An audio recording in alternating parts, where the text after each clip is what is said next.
How you doing, guys? I'm Sean. Welcome to Rambles with my camera. Guys, today's video, I'm going to be talking about 5 tips that I think will help you when you're taking photographs in low light, available light conditions. And I say there's probably 101 things you could be doing, but these are my top 5 that I think, in no particular order, but I do think that, I'm sure some you would know about, maybe 1 or 2 others you didn't think about, but certainly if you can introduce them into your photography plan of attack, as I say, you'll be ready for any situation. Okay, guys, and number 1, now all these here lists I'm going to be giving you, there's no preference of which is more important than other, but I'm going to start off with number 1, is your breath. Now you could turn around and say, what are you talking about? You're sitting saying the breath's going to help you in available light. But most people, believe it or not, when they're taking a photograph and haven't got a flash and a thing like that, and they're trying to hold themselves steady, they hold their breath, they hold the camera up, they take a big deep breath, and they take a photograph. But they're not realizing that when you do that, you're filling your lungs, obviously, with air. And when you're taking a big deep breath, and you could try this at home, take a deep breath, holding it in, your body is actually rocking already at this stage. Your torso is moving out and in, and if you can try that now, take a good deep breath. You feel that, because you actually feel your heart as well beating, but it's actually you're moving. So what you do in that circumstances, you hold your camera up, okay? You take a big, long, deep breath in, and as you're holding it in, start to release your breath in a slow pace. So deep breath in, you've got yourself set up, focused, composed. Deep breath in. And as you're about to take a photograph, breathe out slowly. And in between that breath out, depress your shutter. Nice and slow, nice and gentle. And what happens is when you're breathing out, you're bringing that uniform, that gentleness is going on out, and you're steady. So don't hold your breath in. Take a deep breath in. Breathe back out again, nice and slow and steady. And that's your do. Number 1 is a breath. Surprised how many people hold their breath, but that's actually rocking the body. Breathe out. Deep breath in, breathe out, flow. Take your photograph, depressing the shutter, nice and gentle. That's number 1. So guys, I would actually tell you number 2, I know it sounds very, very obvious, and I'd like to think it is obvious. Get yourselves a tripod if you haven't already done so, and invest in as best quality as you can afford without going too mad. Now you may only be an occasional user of a tripod, so maybe 30 or 40 or 50 euros, $50, £50 would be enough for you, but obviously you can go on up into the hundreds. The more you could get a sturdier tripod, the better for you. Outdoors conditions, the wind and blowing like that, especially at night time, you're going to be in the nighttime photography. Indoors, a nice sturdy tripod is going to support that camera.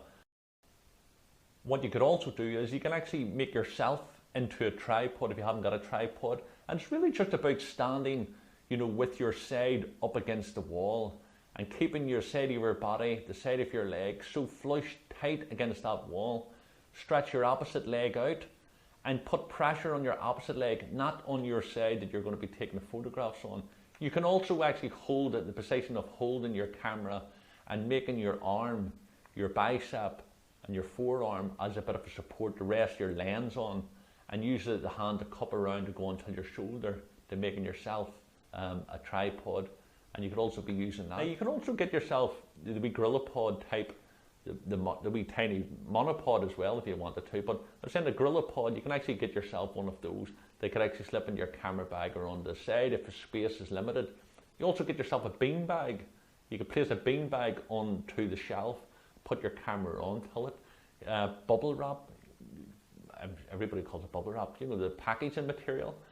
You can carry a square of it about with you. It's really just to support the lens, because obviously you've got the flat section there of the camera base, but the lens is usually higher than the base of the thing, so it normally falls down. Get yourself a square of bubble wrap if you're wanting to keep your weight down. You can fold it up and position it, and that could be taking a photograph. But as I say, tell you, a tripod, and the support, any shape or sort of bean bags would be another one, as I say. Try that out. So definitely number 2, I would say a tripod and a support. Okay guys, number 3, I would say get yourselves a remote control or a cable release if you're shooting films and things like that. And they're basically so cheap and so available. You can get them anywhere. You can get them online or the local photography shop. But really they're so inexpensive. And what you can do with that is because especially when you're actually going on into the, in the lower shutter speeds and things like that, you're on your tripod. The slightest movement, of course, onto the shutter, it doesn't matter whether it's the old manual cameras or even the digital cameras you're going to create a movement there, because every time you're moving it down, you're touching it, you're releasing it, there's that bit of vibration. So in low light, you're trying to get yourself as much freedom, trying to reduce as much vibration within that camera, either through you or through the mirror. If you're using a mirror camera, if you're using a mirrorless, that's going to be a different ball game. But I would definitely say a wee remote control or a cable release, and that's going to save you so much hassle. And you could, look at that there, I could stick in your camera bag, and you wouldn't even know it was there. So definitely invest in one of these here or a cable release. Okay guys, number 4, increase your ISO and the ASA. And basically it doesn't matter whether you're shooting film or digital. More advanced with the digital because you get far more scope out of it. When you're shooting film, obviously you're committed to that roll of film. If it's ASA or ISO, you're committing to it. Now you can't push it, you can pull it, but basically you're committing to that. In other words, halfway through a 36 roll, 36 exposure, if you've been shooting it at 400, you can't up it till 800 unless you're prepared to lose the first section of them. There's a way at development stage if you wanted to reel them out and cut them, try to guesstimate where it is and cutting it, but really you're committed to it. In digital, as you know, you can go right the whole way on up. So definitely get to know more about shooting your camera in manual and test your camera out on all the different ISOs. Obviously the more darker the place is, the higher up in the ISO you want to go, and opening up your lens. And basically I would say that would probably be the one that everybody should know about. But surprisingly many people don't shoot in manual and don't really, they might shoot in program or automatic, and they're giving the power over to the camera, and instead of actually learning about how the ISO, the ASA affects your film or your digital media. So I would definitely say increase that up, the higher up you can go. But test your camera out before you go and do the shoot, because there's no use you wait until you go to a place and you say, do you know what, I'm going to whack mine up to 1600 ISO or 3200 or 6400 because I want to see what it's like. Or you're shooting it there, you could lose it because it's so noise, grain and things like that. So you want to test it out first of all. So if you're shooting digital, do a couple of nighttime shots with it and see what your best setting, and then you'll start to know what you could be pushing. But that's what I would say for number 4. Okay guys, number 5, get yourself a flash unit. Now I'm not too sure if you own one or you haven't got one, or you're thinking of getting one, or you may have no interest in getting one, but I would definitely tell you they are so cheap nowadays. You don't have to spend $200 to $300 or $400 or 400 euros, 400 pound. If you want to, you can. But they're so cheap, so inexpensive now.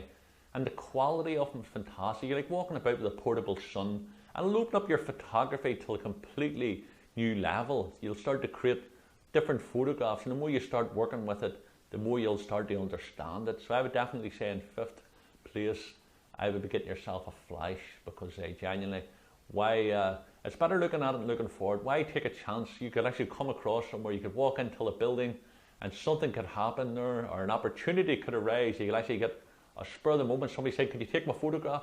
You haven't got that built-in unit, you've gone through all the other things, the quality's still lacking. Get yourself a flash, guys. So number 5, I'd definitely say get yourself a flash unit. So there you go, guys. Listen, thank you so much for watching. I hope you found some of them, maybe hopefully all of them, interesting. I'm sure you knew about the tripod, etc., and the ISO, but hopefully you've got something from it. And thanks very much for watching. Leave your comments down below, and also add what your tips would be for to increase your chances of getting a photograph in low light photography.